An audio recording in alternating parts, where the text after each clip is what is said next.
just another topic question. How many lefties we have here? Left-handed? Left-handed people? One. Just this mic felt a little bit odd to me. You know, it's on right side. I don't know. Maybe if someone needs a idea, product idea, then you should consider about it. Yeah. So thanks, Kalev, for making introduction. Yeah, I'm gonna give you some practical tools how to actually reach where Dan and Andy are at the moment. They did mention that you know it's the pie and all about the time, but they didn't mention that much about spending money, like spending money for unnecessary things, building things that actually are not necessary. You know, building additional tools.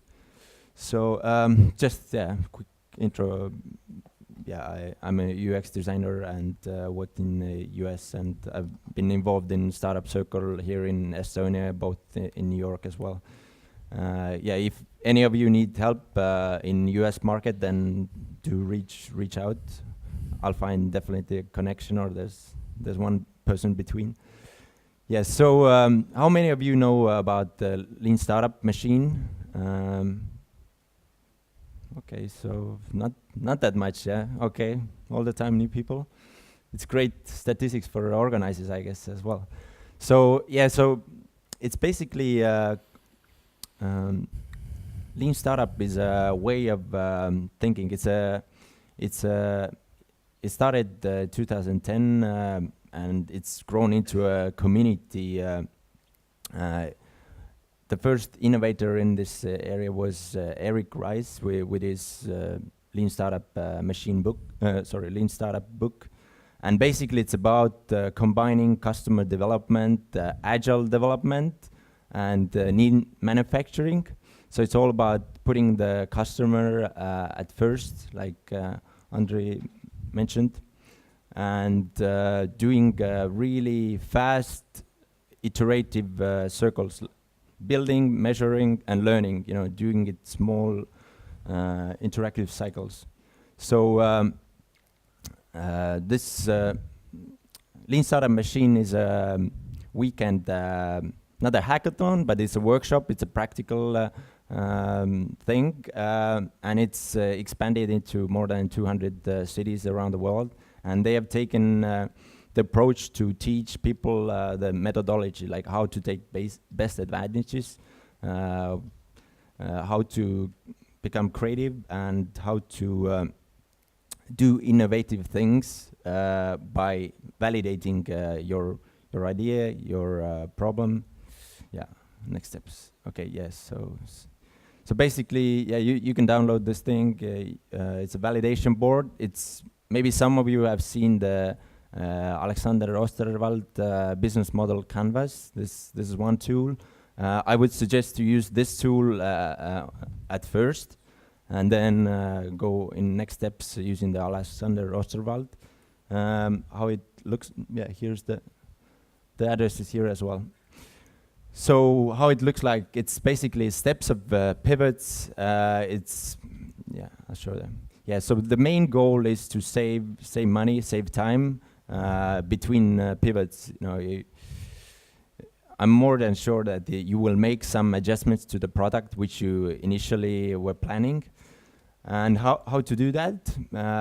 Your product, your MVP, I guess most of you have heard about minimum viable product.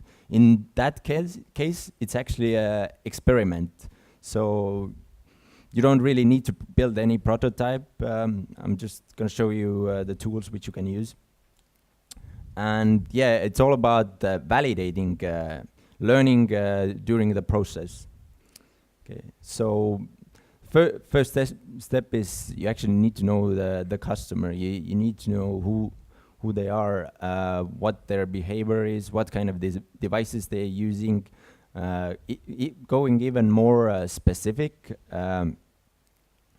yeah, what kind of lifestyle they have, how many family members. The more you know the exact customer, the better you can design your product, or in that case, build a hypothesis. Hello?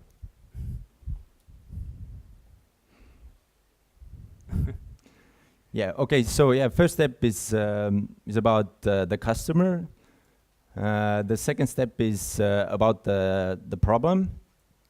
So you need to define a problem hypothesis. You need to have some business assumptions, and you need to validate those assumptions. You need to get some kind of credit, some kind of proof that actually this problem exists. And you can, example of a problem is like scooter owners have a problem with gas prices. You know, you just fill the gap with your idea. That's the first step. And you cannot talk about the solution before you have actually validated the problem, because once you start talking about the product, the key features, the users might say, yeah, of course, I will buy this. It will save me several hundreds of dollars, but it doesn't have any credit. Once you build it, actually, they might say, no, it wasn't what they actually meant. And you need to build your experiment. I did talk about the core assumptions.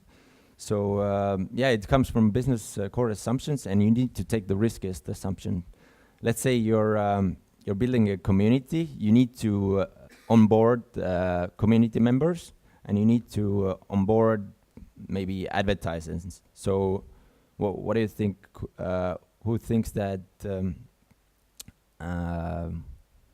advertisers are the most important to target first? Just you? Okay, so yeah, you need to take. You're the only one, correct? Okay, so guys, you're in the right place. You know, you're here to learn. So yeah, you need to take the riskiest part of the business. You know, the ones who are going to give you money. If you take from the client's perspective, then it needs to be a second priority. First, you need to know that if there's actually a business out there. So there's 3 different methods how to do the validation. The first thing is exploration, basically like I explained, knowing the customer.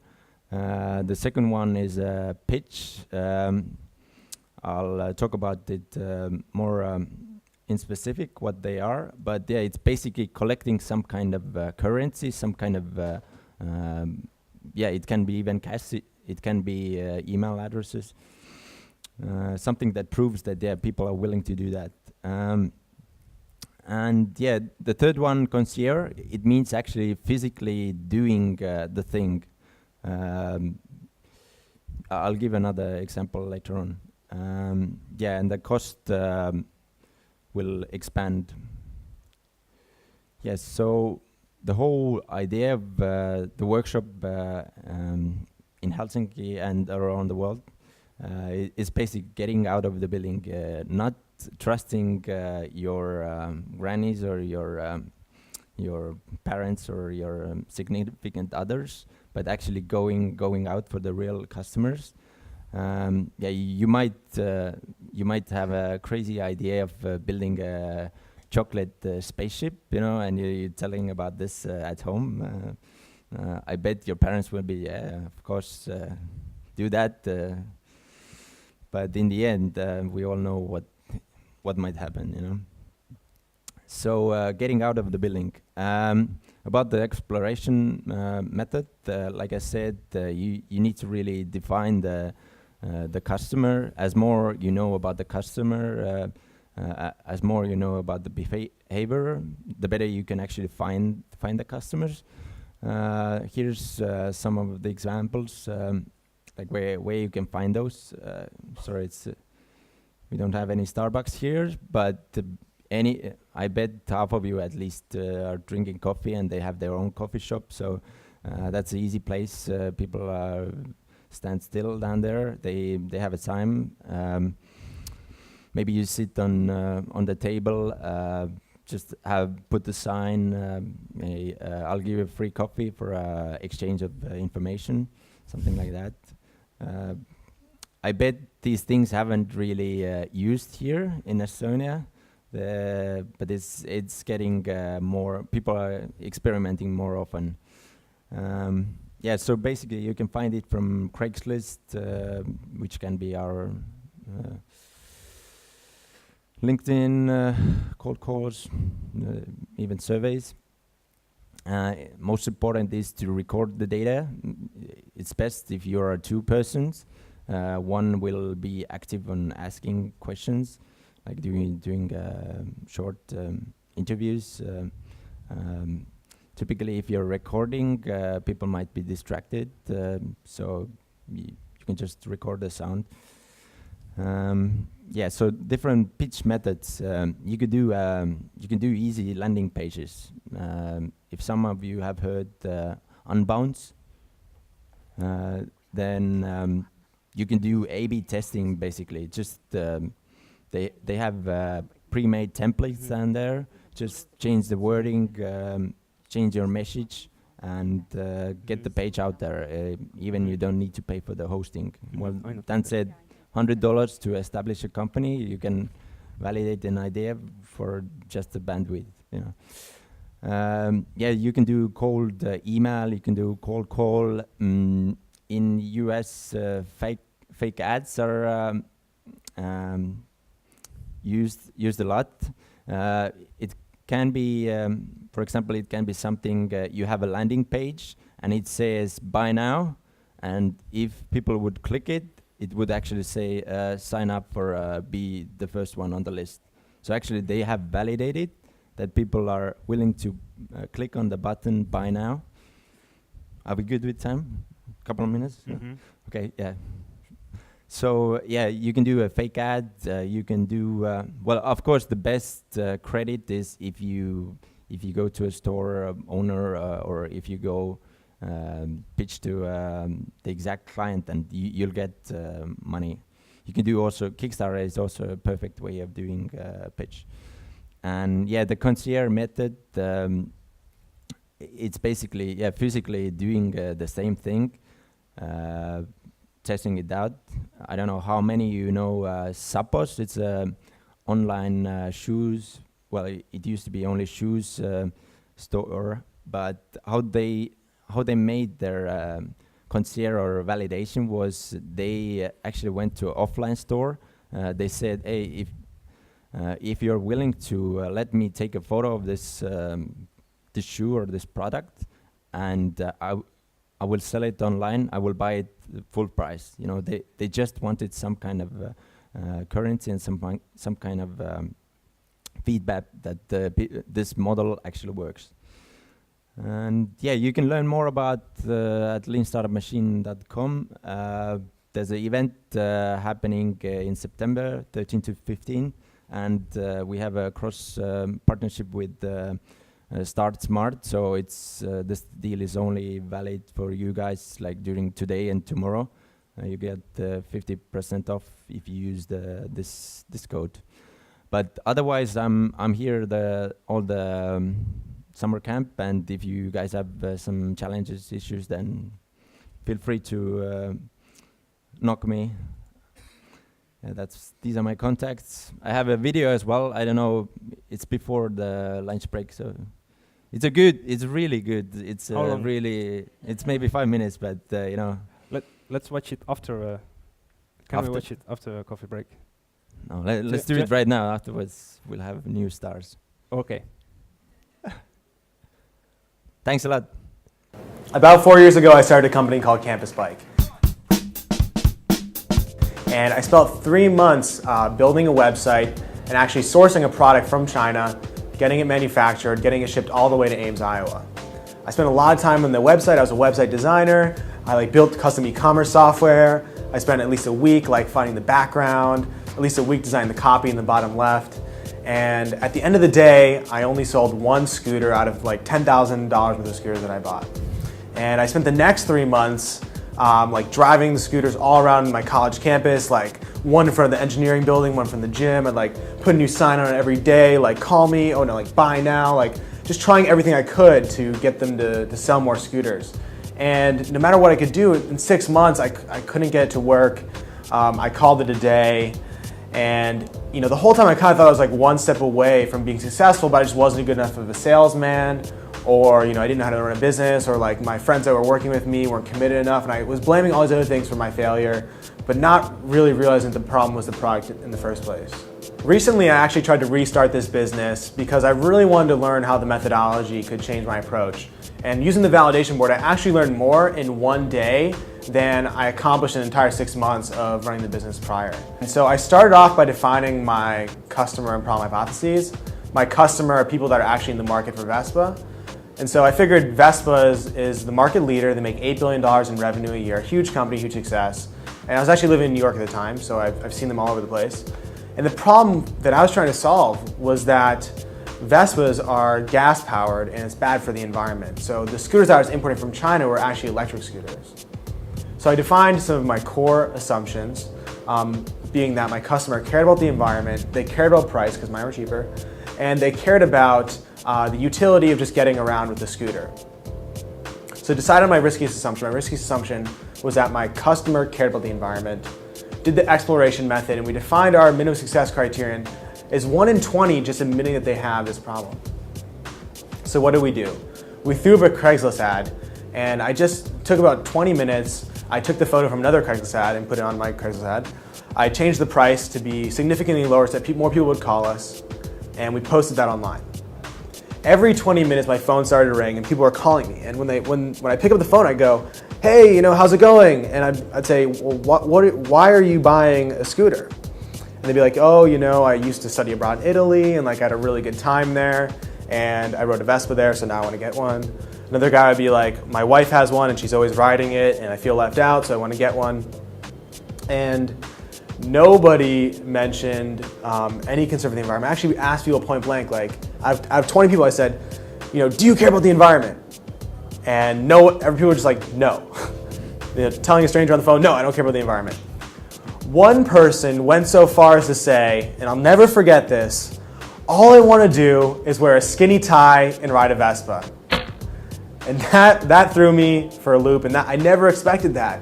And it kind of shocked me, and it caused me to realize that, hey, people are actually interested in the lifestyle element of owning a Vespa. It has nothing to do with the concern for the environment. So, actually after the call, I apologized to people because I obviously was a fake ad. I didn't have a Vespa, and so I was like, "Hey, I'm so sorry for wasting your 5 minutes, but I don't have a Vespa," and I was actually running an experiment to test my business. And people were just like, "Okay, it's cool. Talk to you later. I'm going to call someone else." And it was weird because I expected people to be angry with me, but the truth is that we're so bored every day that when something weird happens to us, we actually really enjoy it, and we actually are glad that happened to us and that we are thrown out of our normal state of being. And so, people are like, "Oh, it's cool. Like, and I'm going to go tell my wife what happened." So that whole experiment, talking to 20 people, posting the Craigslist ad, only took 24 hours. And out of 20 people, it was a clear signal that no one cared about the environment. And I spent 6 months trying to push that business, and it couldn't have been more clear if I just ran that experiment. But after that risky assumption was invalidated, we didn't stop there. We spent the next day trying to figure out something that would really work. So we pivoted and we redefined our customer problem and solution hypotheses. That we noticed by going around the city that there were scooters parked sort of on the avenues and the edges of Manhattan, because to get to that area for work, it's actually kind of difficult. There's not really good subway access, good bus access. So it makes sense that if you work on the edges of Manhattan, you would buy a scooter to get to work. But we also noticed that there were people that lived in areas that worked in areas where they had difficult commute, but they didn't own a Vespa. So we thought, hey, that's kind of weird. Why don't they just get a Vespa? It would be really easy for them to get around, and it'd be useful for them. But to find our customers, people that don't yet have a Vespa, but have a difficult commute. And the problem we defined as they actually didn't have knowledge of a Vespa, because we talked to a lot of people and they said, the reason I'm getting a Vespa is because I have a friend that has one. So they had that existing knowledge. We assumed that these people had never maybe ridden one, maybe they didn't know if it was safe or not, so there could be these obstacles in awareness. And we defined the solution as an opportunity to try it. So maybe we would spread awareness about Vespas, get people to try it out, and then they would buy one. We defined our core assumptions as that people lacked awareness, and that people didn't have a friend that had a Vespa, because we found that was a common thread. So the riskiest assumption was that people did not have a friend that had a Vespa. We defined the method as exploration again, and the success criterion as 7 out of 10 must fit this description of having a difficult commute to work and not having a friend that has a Vespa. So we started to interview people. We went out to people, we had a bunch of reasons why a Vespa would be awesome, we had a bunch of research about it, and we'd sit them down and talk to them. And it was interesting because people were a little bit uncomfortable with the questions that we were asking them. They would kind of sit with their legs folded like this, and they would kind of like move away when we were asking them questions. We'd go up and say, hey, do you know that a Vespa could be really good for you for these reasons? You'd save money in the long term because you wouldn't have a subway card, you'd save time. Actually people who ride Vespas have a longer lifespan, funny enough. And people would be like, I don't know, I'm not interested. You're right, but I don't know if I'm a scooter person. And we honed in on that comment, like, not a scooter person. Well, it's interesting. We honed in on that, and at the basic level, that experiment was invalidated. So we knew that the friend element was not important to owning a Vespa. And that idea of like, hey, people don't know if they're a scooter person, and these other people are really set on wearing skinny ties. Well, there's this whole lifestyle element that we're not looking at. And actually, that lifestyle, it's kind of like a hipster lifestyle. To get comfortable with that, it doesn't fit everybody. And to buy a Vespa is at least $3,000. That's a huge investment if it doesn't fit your lifestyle. On the upper end, it could be up to $8,000 to buy a Vespa. So we kept the same customer type, but we pivoted the problem. The problem was not that they lacked awareness about Vespas and scooters, because they had the awareness, but they weren't comfortable with the lifestyle of being a hipster wearing a skinny tie. So we redefined our solution as a way to rent a scooter for a month. If you could rent it for a month and try it out, then you would be able to figure out if you could actually be that hipster wearing the skinny tie. So our core assumptions were that people were lifestyle challenged and that they would pay at least $250 a month, because we figured we had to have a business model on this. And they would pay $250 a month is what we decided to do the riskiest assumption. We used the pitch method, and we said, hey, we want to get 15 people to sign up on this landing page in 2 hours. So this is the landing page that we designed. Rent this Vespa for $250 a month, and if you love it, buy it at a discounted price. Buy now button that would actually just lead to a coming soon page. As you can see, we used a Vespa, and it's starting at $4,500, right? It's pretty expensive. But you can rent it for $250 a month, it looks sexy, and when they click through, just go to a coming soon button with filter information. And it looked real, it looked like a real business that was existing now. This only took us a couple hours to do. So the response that we got from this was incredible. We had 50 people sign up in 2 hours, and not only that, they were typing in all caps on the coming soon page. They were like, I want this right now, give me this, like, here's my phone number, call me right away, I've been looking at this forever. And we had people tweeting at us, everything. We got a ton of positive feedback. We even went back to the person who was sitting cross-legged and was like turning away from us, and we're like, hey man, if you're not sure if you're a scooter person, how about you just try it for a month for $250 and return it if it doesn't work for you? And we had people jumping out of the guy jumped out of his seat. He was like, wow, give me this right now. This is amazing. I never thought of this. And so we had the feedback of 50 people sign up in 2 hours, of people typing in all caps on the coming soon form, and of people jumping out of their seats. And so we knew that we were onto something. We validated this riskiest assumption. And this whole process took us 2 days to do. Whereas I spent 6 months working on one product that was clearly not working. I wouldn't listen to market feedback. And so at the end of the day, this was a learning experience for me. I didn't continue to do this business, but for me, it showed the power of this process. I wish you the best of luck using this process for your own product or business idea. Thanks, Taavi, for a video.